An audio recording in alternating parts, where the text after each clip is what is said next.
কিন্তু মনে ছিল শয়তানি বুদ্ধি। ব্রিটিশ সরকার ঘোষণা করেছিল মাস্টারদাকে ধরিয়ে দিলে 10,000 টাকা পুরস্কার। 16ই ফেব্রুয়ারি মাস্টারদা যখন নিশ্চিন্তে বিশ্রাম নিচ্ছিলেন, নেত্রসেন চুপি চুপি পুলিশে খবর দিয়ে দিল। ক্যাপ্টেন ক্যামেরান এসে বাড়ি ঘিরে ফেলল। মাস্টারদা ধরা পড়লেন। নেত্রসেন ভাবল সে এবার বড়লোক হবে, কিন্তু কর্মফল? কয়েকদিনের মধ্যেই বিপ্লবী কিরণ সেনদা হাতে সোজা নেত্রসেনের ঘরে ঢুকলেন। নেত্রসেন তখন ভাত খাচ্ছিল। বিপ্লবী বললেন, মাস্টারদার রক্তের দাম নিতে এসেছি। সবার সামনে এক কোপে তার মাথা ধর থেকে আলাদা করে দেওয়া হলো। সবচেয়ে অবাক করা বিষয় হলো, নেত্রসেনের স্ত্রী পুলিশকে খুনিদের নাম বলেননি। উল্টে বলেছিলেন, টাকার লোভে যে দেশের সাথে বেইমানি করে তার মরাই উচিত।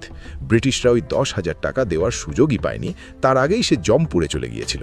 এই মহীয়সী নারীর নাম ইতিহাসে হয়তো হারিয়ে গেছে, কিন্তু তার এই বাঘের মতো সাহসের জন্য একটা স্যালুট তো দেওয়াই যায়। আপনি কি বলেন? কমেন্টে জয় হিন্দ লিখুন আর সাবস্ক্রাইব করুন গুপ্তপুরাণ।